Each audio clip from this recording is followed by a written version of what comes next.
నమస్తే అండి అందరికీ. నేను మీ Madhavi Krishna. Welcome to my channel Madhavi Krishna's Navarasa Kathamalika Telugu audio stories. వినండి, వింటూనే ఉండండి. ప్రతిరోజు సరికొత్త ఎపిసోడ్లని. ఈ కథలు కనుక మీకు నచ్చినట్లయితే తప్పకుండా లైక్ చేయండి. అలాగే నా ఛానల్ని సబ్స్క్రైబ్ చేసుకోవడం మర్చిపోకండి. ఇంతవరకు సబ్స్క్రైబ్ చేసుకున్న శ్రోతలందరికీ కూడా నా ధన్యవాదాలు.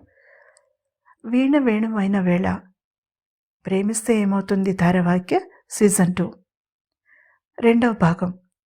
వేణు సత్తార్ రిసెప్షన్కి చేరుకునేసరికి బాగా ఆలస్యమైందనే చెప్పాలి.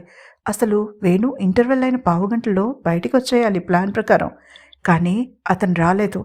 సత్తార్ బలవంతంగా బయటికి లాక్కు వచ్చేసరికి ఇంచుమించుగా సినిమా క్లైమాక్స్కి వచ్చేసింది. వచ్చేసాం సార్, వేణుతో అన్నాడు సత్తార్. కార్ పార్క్ చేసి లోపలికొచ్చాయి అతనితో చెప్పి వేణు కారు దిగి లోపలికి నడిచాడు. వేణు పెదవులు ఇంకా చిరునవ్వుతో విచ్చుకుని ఉండడం చూసి ఆశ్చర్యపోయాడు సత్తార్. వేణు కుడి చేతిలోని గిఫ్ట్ ప్యాకెట్ ఎడమ చేతిలోకి మారింది, మళ్ళీ కుడి చేతిలోకి. ఇంకా థియేటర్లోని సంఘటన గురించి ఆలోచిస్తూనే శరత్ చంద్ర యామినల వద్దకి నడిచాడు. విశాలమైన స్టేజ్ మీద 2 మహారాజా కుర్చీలు వేసి ఉన్నాయి.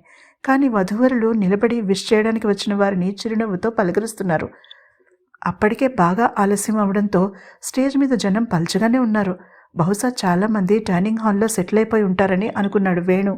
అదే మంచిది. జనాలు ఎంత తక్కువ మంది ఉంటే తనకి అంత రిస్క్ తక్కువ. ఉన్నవారు కూడా నెమ్మదిగా అక్కడి నుంచి కదిలేదాకా వెయిట్ చేయాలనుకున్న అతను అక్కడ ఖాళీగా ఉన్న ఒక రౌండ్ టేబుల్ దగ్గర కూర్చున్నాడు. అతనికి కొంచెం వెనకగా 2 స్త్రీలు మాట్లాడుకుంటున్నారు. చిన్నగా మాట్లాడుకోవాలన్న వాళ్ళ ప్రయత్నంలో పెద్దగా నిజాయితీ కనిపించలేదు వేణుకి. ఎందుకంటే వాళ్ళు అతనికి 10 అడుగుల దూరంలో ఉన్నా కూడా చాలా స్పష్టంగా వినిపిస్తున్నాయి వారి మాటలు. వద్దనుకుంటూనే చెవులు రిక్కించాడు. ఒక నటుడిగా అతనికి ఉన్న అలవాట్లలో ఒకటి తన పరిసరాలని గమనించడమే కాదు, వ్యక్తుల బాడీ లాంగ్వేజ్, వారు మాట్లాడే విధానం అన్నీ చాలా జాగ్రత్తగా గమనిస్తాడు. అందుకే ఒక వ్యక్తిని చూడకుండానే కంఠం విని ఎలాంటి వ్యక్తో ఇట్టే అంచనా వేయగలడు వేణు. అదే అతనికి సక్సెస్ తెచ్చిపెట్టడమే కాదు, మంచి పేరును కూడా ఆర్జించి పెట్టింది. అవును, ఇది పెళ్లి కూతురికి 2వ పెళ్ళట కదా? మొదటి స్త్రీ 2వ స్త్రీని అడిగింది. సమాధానం రాకపోవడంతో బహుశా తల ఊపి ఉండొచ్చు అనుకున్నాడు వేణు. అతని ఊహ కరెక్టే. 2వ ఆమె గబగబా తల ఊపింది, కానీ అక్కడితో ఆగలేదు. మీకు ఈ విషయం తెలుసా మిసెస్ రాఘవ్?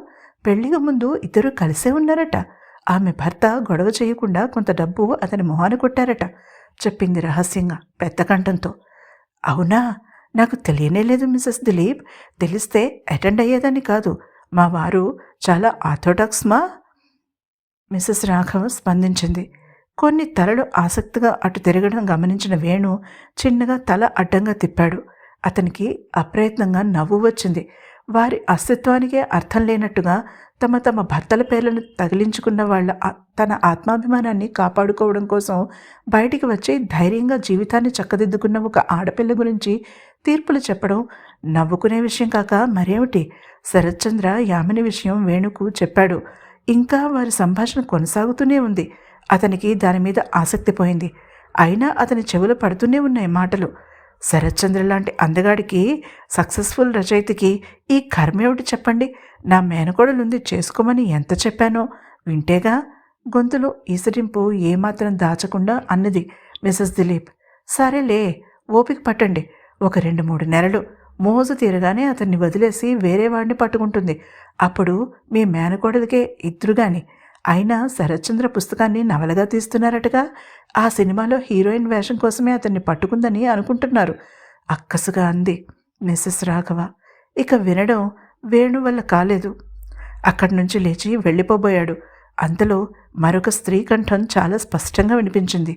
మీరు మాట్లాడుకుంటున్నది నా మరదల గురించేనా? అప్పుడు వెనక్కి తిరిగి చూశాడు వేణు.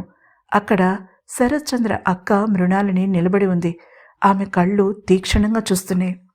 ఆమె పక్కన నిలబడిన మరొక అమ్మాయి కళ్ళు వాళ్ళని కాల్చి భస్మం చెయ్యకపోవడం ఆశ్చర్యంగా అనిపించింది వేణుకి. అంత శక్తి ఉందా అమ్మాయి కళ్ళకి? ఎక్కడో చూసినట్టుగా అనిపించింది, కానీ ఆ అమ్మాయి ఎవరో గుర్తుకు రాలేదు అతనికి. అతని ఆలోచనల్ని చెల్లాచెదురు చేస్తూ కంగుమంటూ పలికింది మృణాలిని కంఠం. నిజమే, కట్టుకున్నవాడు ఎన్ని బాధలు పెట్టినా భరించాలని తరానికి చెందినవారు మీరు. యామిని ఈ తరం అమ్మాయి. ధైర్యంగా తన జీవితాన్ని అందరికీ తెలిసేలా తీర్చిదిద్దుకోగలదు. భర్త పక్కన పడుకుని కండలు తిరిగిన సినిమా హీరోలని ఊహించుకుని కాపురం చెయ్యదని మాత్రం చెప్పగలను. ఆ, ఐస్ క్రీం బాగుంది, తినడం మర్చిపోకండి. రా కావ్య, వెళ్దాం అంటూ అక్కడి నుంచి వెళ్ళిపోయింది మృణాలిని.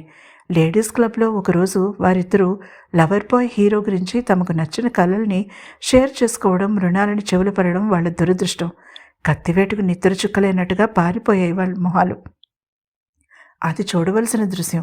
వెనక్కి తిరిగి వాళ్ళని పట్టి పట్టి చూడడానికి ఏమాత్రం సందేహించలేదు అతను. వాళ్ళు మాట్లాడుకున్న హీరో తనేనని తెలిస్తే హీరో వేణు పెదవుల మీదకి తన్నుకొస్తున్న నవ్వు రాక్షస బలిని చూసినట్టుగా ఎటో పారిపోయేది. అతను కన్ను మూసి తెరిచేలోగా అక్కడి నుంచి మాయమైపోయేవాడు. ఆ విషయం తెలియకపోవడం అతని అదృష్టం. నవ్వుకుంటూనే యామిని శరత్చంద్రుల దగ్గరికి అడుగులు వేశాడు అతను. శరత్చంద్ర ముందు అసలు అతన్ని గుర్తుపట్టలేదు. అతని చేతి స్పర్శని గుర్తుపట్టాడు.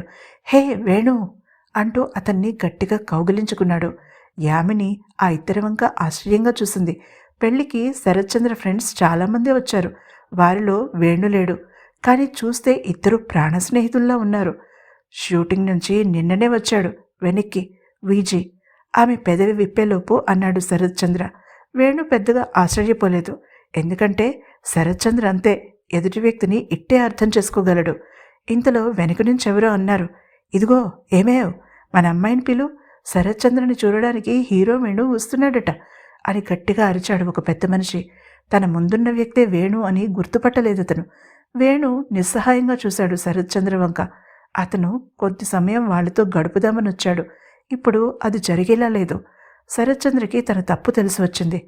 అతను నోరు తెరిచేలోపు యామిని అంది, మీరు విజయ్ అన్నారా విజిల్ అన్నారా? విజయ్ అయితే నా ఫేవరెట్ హీరో, నాకు విజిల్ అదే ఏలైతే వేయడం రాదే, మరెలా? ఆమె కంఠం మామూలుగా కన్నా కొంచెం గట్టిగానే వినపడింది అందరికీ, వేణు వెనుక నిలబడిన వారికి కూడా. విజయ్ అనలేదు యామిని, నా ఫ్రెండ్కి విజిల్ అదే ఏల వేయడం బాగా వచ్చన్నాను. వేణు ఇక్కడికెందుకు వస్తాడు అంటూ శరత్చంద్ర యామిని సహాయంతో పరిస్థితిని సరిచేసేసరికి వేణు అప్పుడు ఆశ్చర్యపోయాడు. ఒక మనిషి సమస్యని అర్థం చేసుకోవడంతో పాటు క్షణాల్లో పరిష్కారం ఆలోచించగలదు కాబట్టే యామిని శరత్చంద్ర సొంతమైంది. ఇద్దరు మేడ్ ఫర్ ఈచ్ అదర్ అనుకున్నాడు వేణు. ఆ తర్వాత కార్యక్రమం త్వరగానే ముగిసింది. వచ్చిన వాళ్ళందరూ వెళ్ళిపోవడంతో అక్కడే కుర్చీల్లో కూలబడ్డారు యామిని శరత్చంద్రులు. వారి మొహాలు అలసటతో నిండిపోయినా పెదవులపై చిరునవ్వు చెరిగిపోలేదు. ఒకరి కన్నుల్లోకొకరు చూసుకుని చిలిపిగా నవ్వుకున్నారు. వేణు గొంతు సవరించుకోవడంతో శరత్చంద్ర వేణును అక్కడే కూర్చోమని కుర్చీ అరేంజ్ చేసి కబుర్లలో పడ్డారు వాళ్ళందరూ. చాలా కాలం తర్వాత వేణు మనసు తేలిక పడింది. ఇంటికి వెళ్తే ఒంటరితనం పట్టి పీడిస్తుందని తెలిసినా మరింత సమయం అక్కడ గడిపి వారిని ఇబ్బంది పెట్టదలుచుకోలేదు అతను. అందుకే ఒక గంట తర్వాత లేచి నిలబడ్డాడు వెళ్ళడం కోసం వేణు. వాళ్ళిద్దరూ కూడా లేచి నిలబడ్డారు. వారి వద్ద సెలవు తీసుకోబోతుండగా అతని సెల్ చిన్నగా వైబ్రేట్ అయింది. అది అతని పర్సనల్ నెంబర్. చాలా తక్కువ మంది దగ్గర ఉంది ఆ నెంబర్. సందేహించకుండా సెల్ తీసి తనకు మెసేజ్ రావడం గమనించి ఓపెన్ చేశాడు. వెంటనే అతని మొహంలో రంగులు మారడం చూసి మొహాలు చూసుకున్నారు యామిని శరత్చంద్రులు. సత్తార్ 2 అంగల్లో అతను చేరుకున్నాడు. మళ్ళీ అదే ఫ్యాన్ నుంచి వచ్చిందా సార్ అనుమానంగా అడిగాడు వేణుని. అవునని కాదని చెప్పకుండా కుర్చీలో మళ్ళీ కూలబడ్డాడు వేణు. తలపట్టుకుని కూర్చున్న తన స్నేహితుడిని పరీక్షగా చూసి శరత్చంద్ర అతని భుజం మీద చెయ్యి వేసి చిన్నగా తట్టాడు. ఏం జరిగింది వేణు, సందేహించకుండా చెప్పు మృదువుగా అడిగాడు. వేణు ఒక్క నిమిషం కళ్ళు మూసుకుని ఉండిపోయాడు. ఒక నిర్ణయానికి వచ్చాడు. ఇక సందేహించలేదు. తనకున్న అతి కొద్దిమంది ఆప్తులలో శరత్చంద్ర ఒకడు. అక్కడి నుంచి వెళ్లబోతున్న యామినిని ఆపేశాడు వేణు. చెప్పడం ప్రారంభించాడు. యామిని శరత్చంద్ర శరత్ అతను సత్తార్ అతను చెప్పేది చాలా శ్రద్ధగా విన్నారు. చాలాసేపు సాలోచనగా ఆలోచిస్తూ ఉండిపోయారు.